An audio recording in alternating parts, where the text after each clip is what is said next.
Welcome back to China Price Watch, where we're talking about the falling price of pork in China and what it means for China's small pig producers and the central government. Recent lows in pork prices may spell misery for China's pig farmers, but government leaders couldn't be more pleased about what the prices mean for a hugely important economic indicator: inflation, measured by China's Consumer Price Index, or CPI. Inflation may be second only to GDP growth in terms of importance to leaders.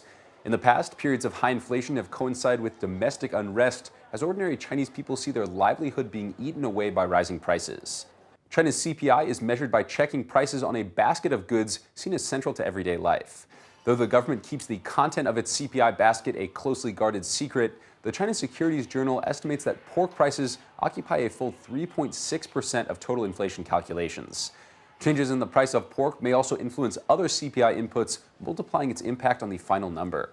With retail pork prices falling 15.8% in October, the national CPI hit a 33-month low of 1.7% last month. That's the second consecutive month it came in below 2%. The importance of pork prices led China's National Development and Reform Commission, the country's top economic planner, to issue new regulations in May that linked pork and grain prices. The plan sets a goal of keeping pork prices between 6 and 8.5 times the price of grain. If the price falls below this ratio, the NDRC will both urge farmers to cut back on production and will also order the central and local governments to buy up frozen pork for national reserves. Those freezers full of pork could then be released back onto the market if the price rises above the set ratio. This new framework aims to replace a failed 2007 subsidy program for pig farmers. The Modern Express reports that the 2007 program was an attempt to cool down pork prices that had nearly doubled over the past year.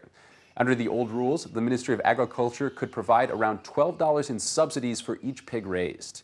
But after the subsidy was put in place, the number of pigs shot up by 13% nationwide, and the price of a live pig dropped by almost half. Under these roller coaster conditions, many small pig farmers simply exited the industry. The new guidelines from this year look to have the government place a slightly gentler and more market-sensitive hand on the price of pork. With October prices falling just outside the range set by the NDRC, we may soon see an intervention to put a floor under the price of pork. As always, we'll keep you up to date on new developments here on China Price Watch. Don't go away, because up next in our question of the day, we'll get Beijingers' take on the price of pig meat. Stay tuned.